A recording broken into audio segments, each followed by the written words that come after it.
Hoje, no Analisando a Lei, nós vamos tratar de uma das leis mais importantes dos últimos tempos na legislação brasileira. Vamos trabalhar com o pacote anticrime.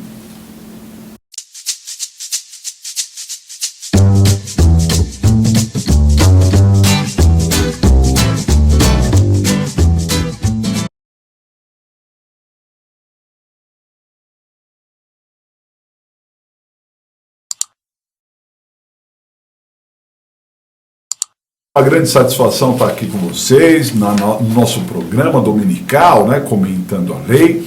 Estou aqui com o Dr. Cleiton Peixera, uma grande satisfação. E hoje, na data de hoje e também na semana que vem, nós vamos tratar do pacote anticrime, uma das leis mais importantes, se não a mais importante dos últimos tempos na legislação brasileira. Dr. Cleiton, sempre muito bem-vindo aqui no nosso quadro. Uma grande satisfação poder estar aqui com vocês novamente e vamos falar então da Lei 13.964, que foi promulgada aí na véspera de Natal, dia 24 de dezembro de 2019. Mudou muita coisa, legislação penal, processo penal, e é um prazer, uma honra enorme poder estar aqui trabalhando um pouquinho mais dessa lei com vocês. Bom, no dia de hoje nós vamos tratar sobre os pontos favoráveis do pacote anticrime à luz da defesa criminal, Então, nós aqui vamos trabalhar com essa ideia do que foi mais favorável à defesa e o que foi desfavorável à defesa.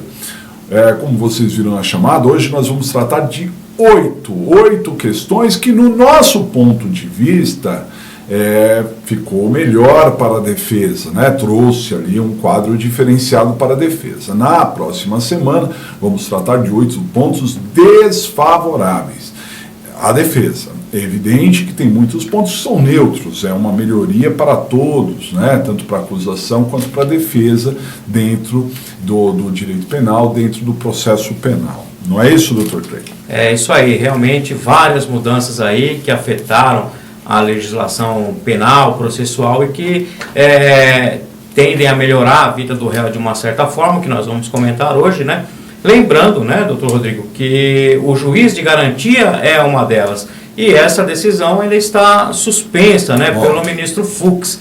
Então... já está antecipando. Calma. Esse é o nosso primeiro ponto. Então, era só a introdução. Muito bem. Então, vamos lá.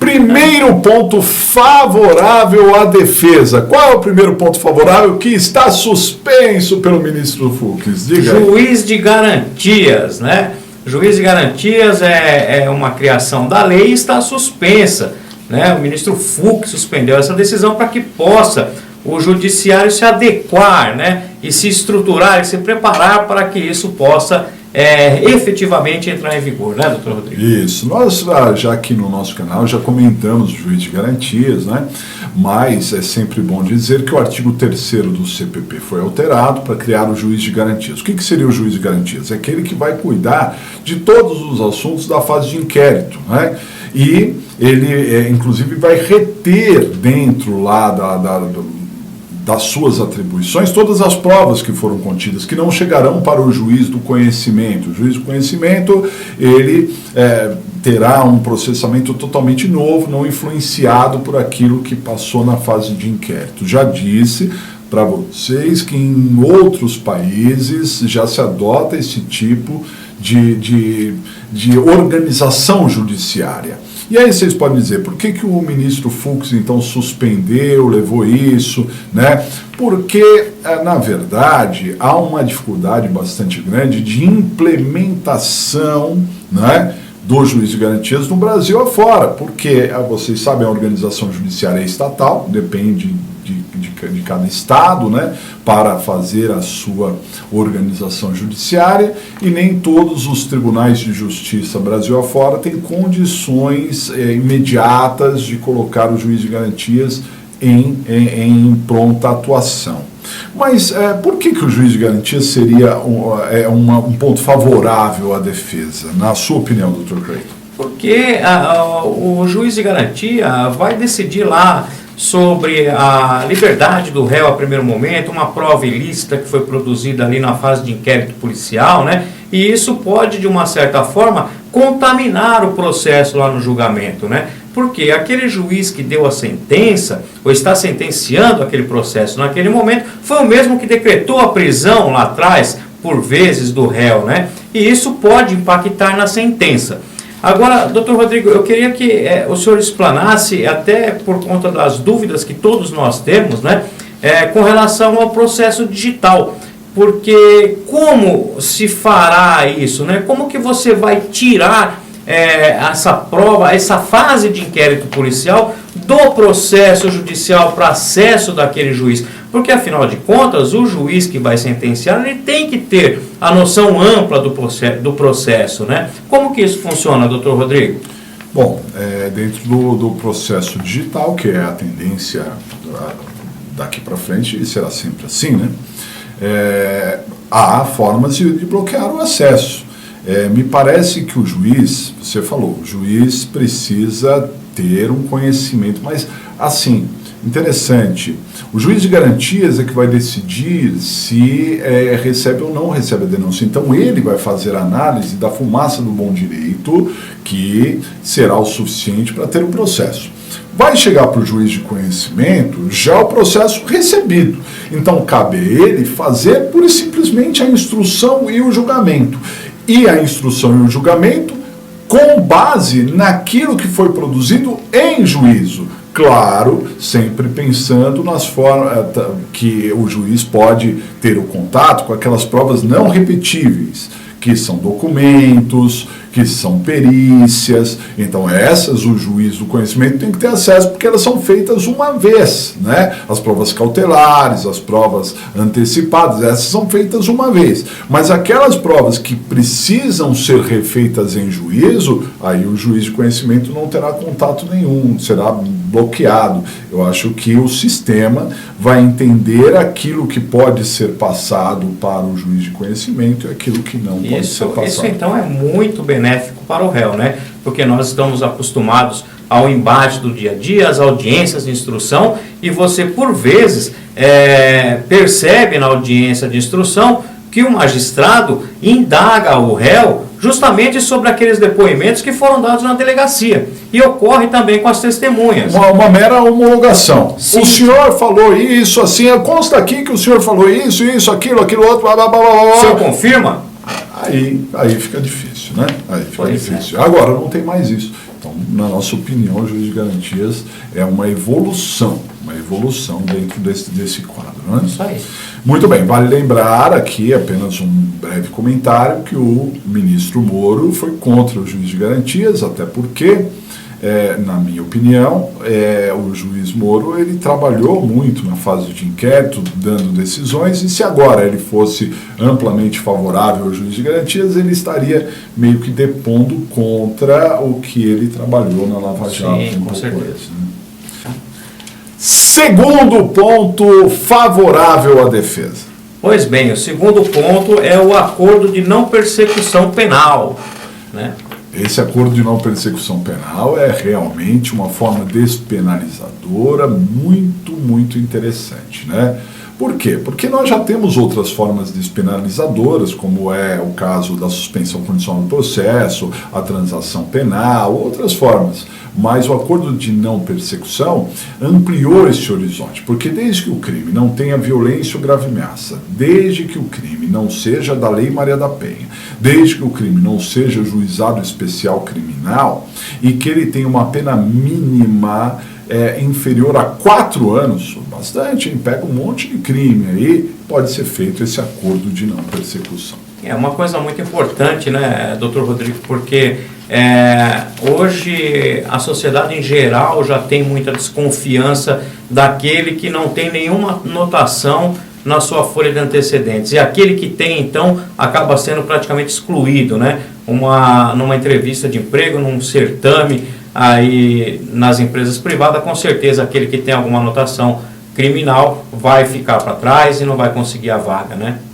Não, isso é verdade. E o acordo de não persecução encerra o processo sem julgamento do mérito, né? Então é uma forma de evitar a criminalização excessiva, né? Das pessoas ficarem marcadas, como o Dr. Clayton disse. Então isso é muito favorável, já está sendo aplicado, mesmo para fatos anteriores, é uma norma processual penal, se aplica a fatos anteriores, e veja, a lei diz que o acordo de não persecução é antes do recebimento da denúncia ou queixa, mas eu já tenho casos concretos aqui no escritório, nós temos, né, em situações de processos que já começaram, o juiz já recebeu a denúncia, mas como o caso se enquadra no acordo de não persecução, isso já está sendo aplicado amplamente, né?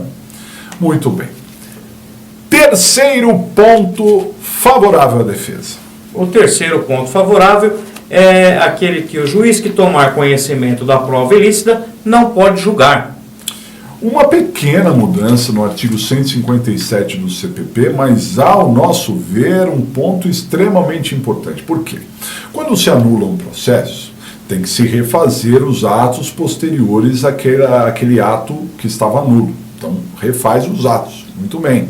Só que, muitas vezes, aquilo que estava no processo e que se tornou ilícito, porque foi anulado lá atrás, então se tornou ilícito para cá, continua nos autos. E o juiz tem o conhecimento daquilo, percebe o que tem aquilo, mesmo a prova que já não é mais válida, né? E isso pode influenciar o julgamento. Isso tem que ser desentranhado, né, para que o juiz não tome conhecimento, não é isso? Isso foi o que nós falamos há pouco com relação lá ao juiz de garantias, né? Que tem que ser um juiz de garantias e o outro que vai julgar o processo. Então, aquele que vai fazer a instrução não deve saber daquilo que foi produzido na fase de inquérito policial para basear a sua decisão, né? Então, é muito importante isso. E também não deve tomar conhecimento daquilo que foi anulado durante o processo. Afinal de contas, palavras ditas e ouvidas não tem como voltar atrás, né? Então, de uma certa forma, inevitavelmente, o magistrado iria, né, se basear mesmo naquela prova ilícita que foi produzida. Mesmo tendo ele a imparcialidade, não deixa de ter visto aquela prova, né? Com certeza. Quarta questão favorável à defesa. Qual que é? A quarta é a cadeia de custódia, doutor Rodrigo. A cadeia de custódia, pessoal, a cadeia de custódia alterou o artigo 158 do CPP, né, que trata da prova pericial, né, a partir do artigo 158 do CPP tem a prova pericial, para criar a cadeia de custódia. O que é a cadeia de custódia? Já falamos aqui também no nosso canal, mas a cadeia de custódia, ela cria 10 etapas para que uma perícia seja uniformizada no Brasil. Então perceba, como que são feitas as perícias atualmente? Elas são feitas de acordo com o que cada órgão, né, responsável pela perícia entende por fazer. Não, vamos preservar o local, vamos pegar isso, vamos pegar esse material nesse plástico, naquele outro. A cadeia de custódia, ela criou um procedimento que deve ser padrão para todas as perícias, não é? 10 etapas, né? Desde o reconhecimento de um vestígio lá até chegar ao descarte daquele material. É muito interessante. E por que isso é favorável à defesa? Isso é favorável à defesa porque nós percebemos nesses 25 anos de advocacia que as perícias, muitas vezes, elas não são satisfatórias, não são bem feitas, né? E na medida em que há essa uniformização, se a perícia não seguir esse padrão, a tendência é que essa prova seja considerada invalidada, né? E isso, claro, pode favorecer a defesa. Então fica a ideia aí da cadeia de custódia, né? O quinto ponto absolutamente favorável à defesa já existia no processo penal, mas não estava na lei ainda. Qual que é o quinto ponto? O quinto ponto é a prisão preventiva só a requerimento. Porque o quinto ponto era a audiência de custódia. E por isso que eu disse que ela já estava sendo aplicada. Então, vamos lá. E aí a prisão preventiva só a requerimento não estava sendo aplicada. Verdade. Então, quinto ponto favorável à defesa, que na verdade já estava sendo aplicado, mas que não constava no Código de Processo Penal. O Dr. Cleito conhece muito bem esse quinto ponto. Qual é o quinto ponto? é a prisão preventiva. É a audiência de custódia. É que eu vim aqui lá. Não, tá aqui, ó. Cadeia de custódia, audiência de custódia. Quinto ponto favorável à defesa, que na verdade já era aplicado, não é? Mas que não estava no Código de Processo. O Dr. Cleito conhece muito bem esse quinto ponto. Qual é esse quinto ponto, doutor Cleito? É a audiência de custódia. Né? Mas não tinha já audiência de custódia? Como é que é isso? Então, ela não é implementada em todo o nosso país ainda, né, doutor Rodrigo? Nós temos um país aí de dimensões continentais e nem todo em todos os lugares, né, aplicavam, porque era assim um aconselhamento do Conselho Nacional de Justiça, né? Agora faz parte da lei e agora tem que ser implementado em todo o país. Sim, né? Aqui em São Paulo já temos há algum tempo e temos atuado bastante, né, nessa área, né? E o nosso cliente acaba indo preso no final de semana, alguma coisa, e está lá, em 24 horas você vai ter que estar na audiência de custódia, no plantão, vai ter um juiz lá para decidir as hipóteses lá do 310 do Código de Processo Penal. Muito bem, então antigamente o que acontecia? 310, em 24 horas o delegado mandava o flagrante para o juiz podia relaxar, converter em prisão preventiva ou conceder a liberdade provisória. Com a audiência de custódia, o réu estará presente e o juiz, olho no olho do réu, analisando, não vai se fazer prova na audiência de custódia, mas analisando a legalidade da prisão e olhando bem para o réu, para suas características, isso tem uma chance grande de soltura. A experiência tem mostrado que aumentou o número de liberdade provisória e relaxamento com a audiência de custódia. Sim, com certeza. E além do que o juiz pode avaliar ali logo em 24 horas, né, se o réu não sofreu agressão, se o réu não foi submetido a tratamento desumano, alguma coisa assim, porque inevitavelmente em 24 horas, se isso ocorrer, vai estar visível, né? Então o juiz tem condição de, se for o caso, inclusive até relaxar uma prisão em flagrante, né? Bom, também temos aqui no canal, né, um vídeo tratando da audiência de custódia, que é extremamente relevante, né, para todos nós, para a atuação da advocacia de uma maneira geral, né? O sexto ponto também tem a ver com essa questão de prisão. É uma pequena alteração, mas uma alteração favorável à defesa. Esse sexto ponto é a possibilidade do juiz decretar a prisão preventiva só a requerimento. Ele não pode mais decretar a prisão de ofício. O artigo 311 foi alterado. Diga um pouco sobre isso, doutor Cleito. Ou seja, da mesma forma que lá na audiência de custódia, né? Agora, o juiz, para decretar uma prisão preventiva, tem que ouvir o Ministério Público e tem que ouvir a defesa. Não basta só estar presente os requisitos ali, que ele não pode mais de ofício, tem que ser ouvido o MP. E isso, como eu disse há pouco, já acontece na audiência de custódia, porque quando você manda o preso para a audiência de custódia, ali o Ministério Público se manifesta e depois é dada a palavra à defesa, para que possa argumentar, né, o caso de liberdade provisória, por exemplo, que não estão presentes os requisitos da prisão preventiva. Bom, eu, enquanto escrevente, na época de escrevente, vi juiz decretar prisão preventiva de ofício, né? Por exemplo, quando ele achava que a vítima estava sendo ameaçada, ou a testemunha ameaçada. E às vezes nem o MP fazia esse tipo de requerimento. O juiz lá na hora já fazia esse juiz, já mandava prender, né? Hoje não pode mais. Hoje o MP é que tem que requerer, o delegado de polícia nas suas atribuições é que tem que requerer, uma mudança favorável à defesa, porque, claro, inibe muito mais a possibilidade de prisões, né? Sétimo ponto favorável à defesa. Dá uma olhadinha, o que é? O sétimo ponto é a fundamentação da prisão preventiva a cada 3 meses, né? Ou seja, muitos dos réus estão presos preventivamente, estão sendo assistidos, por exemplo, pela Defensoria Pública, que tem um volume enorme de processos, né? E por vezes o defensor público recebe tanto processo, e o volume é tão grande que ele acaba não podendo dar conta. E essa alteração veio beneficiar muito o réu, porque o juiz agora, independente do requerimento do Ministério Público ou da Defesa, tem que analisar os requisitos da prisão preventiva a cada 3 meses.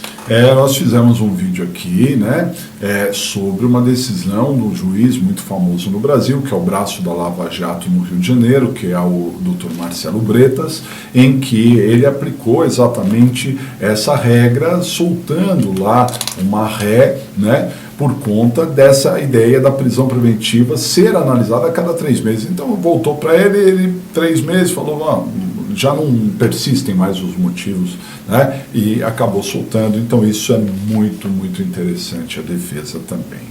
E chegamos ao 8º ponto favorável à defesa, né? Esse 8º ponto alterou o CPP em dois capítulos, aliás. Qual que é o 8º ponto? O 8º e último ponto dessa aula é a nulidade por falta de fundamentação. Bom, já a Constituição Federal, no artigo 93, inciso 9, tratava da necessidade de fundamentação de qualquer decisão judicial, né? Então a Constituição é a lei maior. Só que agora, de forma explícita, tanto o capítulo que trata da prisão preventiva, quanto o capítulo que fala das nulidades, mais precisamente o artigo 564 das nulidades, foi acrescido de um 5º inciso. O artigo 564 sempre teve 4 incisos e agora tem um 5º inciso, que haverá nulidade por falta de fundamentação. Fundamentar não é repetir a lei, não é, por exemplo, vai decretar a prisão preventiva para garantia da ordem pública. Isso não é fundamentação, isso é o que está na lei. Tem que dizer o que naquele caso concreto, não é que aquela prisão é necessária para garantir a ordem pública. A fundamentação é, assim, um instrumento do devido processo legal, um instrumento democrático, para que a gente tenha certeza do porquê das coisas e a gente enfrenta grandes dificuldades na vida prática, né? Isso vem a acrescentar na defesa do réu, né, a impossibilidade de arbitrariedades, né? O doutor Rodrigo sabe que tivemos processos aqui no escritório que decretada a prisão preventiva, assim, em audiência, sem qualquer fundamentação legal, e você mostrando documentos para o juiz que o seu cliente naquele momento não podia comparecer, porque estava hospitalizado, com fotos no WhatsApp, e mesmo assim, eu particularmente escutei numa audiência de instrução, doutor, junta seu documento lá no habeas corpus, porque eu já estou decretando a prisão preventiva.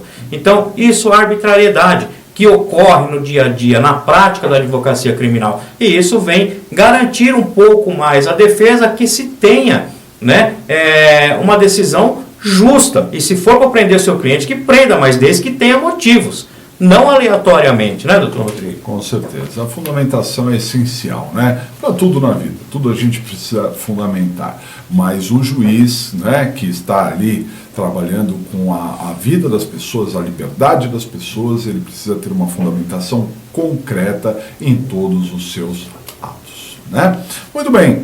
É uma grande satisfação estar aqui com vocês, né? A gente pede para que vocês, se possível, deixem o like, né? Que ajuda a informar o YouTube que aqui nós estamos produzindo alguma coisa essencial. Se inscreva no nosso canal, acione o sininho para receber novas notificações e lembre-se sempre, todo domingo estaremos aqui no Comentando a Lei. Um grande abraço para todos vocês. Uma satisfação, um grande abraço, até a próxima.